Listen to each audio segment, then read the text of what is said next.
አንቺን ብሎ ሲንሰፈሰፍ ወዲ ምንድነው ችግሩ? ፍቅር አይደለ እንዴ? ሰላም ቤተሰብ እንዴት ናችሁ? ደህና ናችሁ? እኔ በጣም ደህና ነኝ፣ እግዚአብሔር ይመስገን። ባላችሁ በሰላማችሁ በዝት ይበልልኝ። ቤተሰቦቼ ብቅ ብያለሁ በአንዳንድ ነገር ቡራዬና ቅመሟን ይዤ ማለት ነው። ቤተሰብ በነገራችን ላይ ያው ትናንትና ቪዲዮ ሰርተው ነበረ። ሀይሚ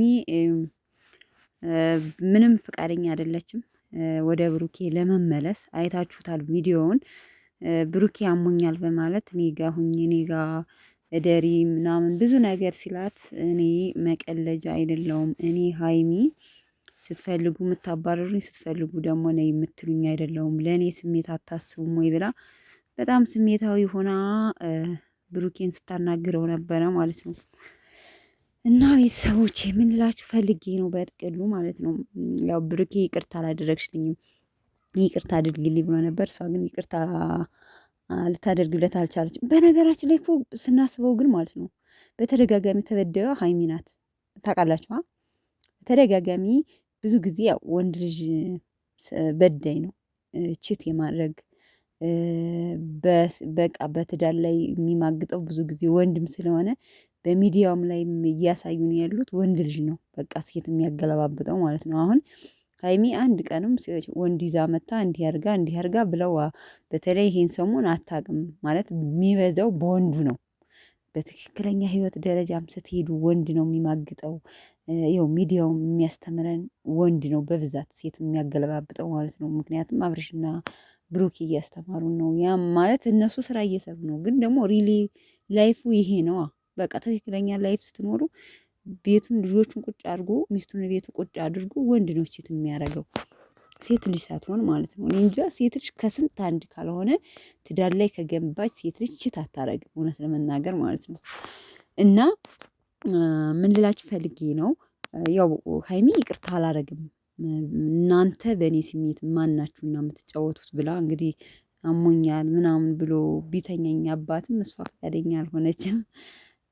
ግን ቅመሟ ያው ይሄ ስራ ነው መሆን ስላለበት ነው ያደረጉት፣ እንደዚህ ስለፈለጉት ነው እንጂ እነሱ ግን በትክክለኛ ህይወት ምንትን ስትሉ እንደውም ወንድ ልጅ ቺት ስላደረገ መቶ ሚስትን ራሱ በኋላ ላይ ጸጽቶት ይቅርታ ያደርግም እኮ የራስሽ ጉዳይ የምትጎዱ አንቺ ነሽ ብሎ የባሰ ስህተት ከስህተት ላይ ነው የሚሰራው፣ እውነት ለመናገር ማለት ነው። እና ሴቶች ብዙ ጊዜ የምንጎዳው በዚህ ነው። አንደኛ የራሳችን የሆነ ነገር ካልያዝን በእነሱ የምንተዳደር ከሆነ በጣም ይጨንቀናል፣ አማራጭ የለንም።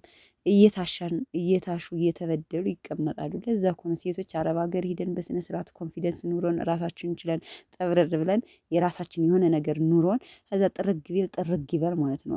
ራሳችን ታስተዳድራላችሁ። በቃ እንደዛ ነው መሆን ያለበት ቤተሰብ እንጂ በወንድ ስር ጥግ ሆናችሁ ከሱ ገንዘብ ይዛችሁ ትዳር መምራት የለባችሁ። እና ሲጀመር እንደዚህ አይነት ኑሮ የምትኖሩ ከሆነ በቃ የሆነ እሱ ራሱ ጥብርር ነው የሚልባችሁ። ግን ራሳችሁ በራሳችሁ ኮንፊደንስ የሆነ ነገር ካላችሁ የራሳችሁ ነገር ካላችሁ በስማም በቃ ምርጥ ነው የሚሆነ ያ ማለት ነው። እና በጥቅሉ ምን ልላችሁ ፈልጌ ነው፣ ብዙ ነገር እንትን ይላታል ሀይሚ። ያው እስካሁን ልቧ እንትን እንዳለ ነው። ብዙ ነገር ልትሉኝ ትችላላችሁ፣ እሷ ናት ጥፋተኛ ምናምን። በዛ አይደለም የተነሱበት መንስኤ ያው አሁን ላይ በፊት ሳይሆን አሁን በኤፍሬም የተነሳ ነው። አሁን ደግሞ በቅርቡ አብስራትም ገብታ ነበር። ብዙ ዝግብግብ አለው ማለት ነው። ግን መንስኤው በሴት እንደሆነ ነው የተለያዩት። እና ለማንኛውም ግን ቤተሰቦቼ እነሱ ስራ እየሰሩ ነው። እንዲህ ስላችሁ ደግሞ ሞር ሀይሚና እንትና ተለያይተዋል ማለት አይደለም። ሁሌ እምላችኋለሁ ስራቸውን እየሰሩ ነው። ሲቀጥል ዛሬ ብሩኬ ላይቭ ላይ ጠብቁኝ ቤተሰቦች ብሏል። ቲክታክ ላይቭ ላይ የዩቱብ ቪዲዮ አይሰሩም በሀይሚዬ ስለለቀቁ ዛሬ ቲክታክ ላይቭ እንገናኝ ብለዋል ማለት ነው። ለማንኛውም ቤተሰቦቼ እንግዲህ ያው ዛሬ ዩቱብ ምን ጠብቅ አይመስለኝም። ቅመሟ ምናልባት በአንዱ ቤት ልትመጣለን ትችል ይሆናል። የኔ ቅምጥል የኔ ጀግና ማለት ነው። ምንም ታድርግ እኔ ከሀይሚ ጎን ነኝ። ምን ብታደርግ እኔ በነገራችን ላይ ሀይሚዬ ውስጤ ናት ማለት ነው።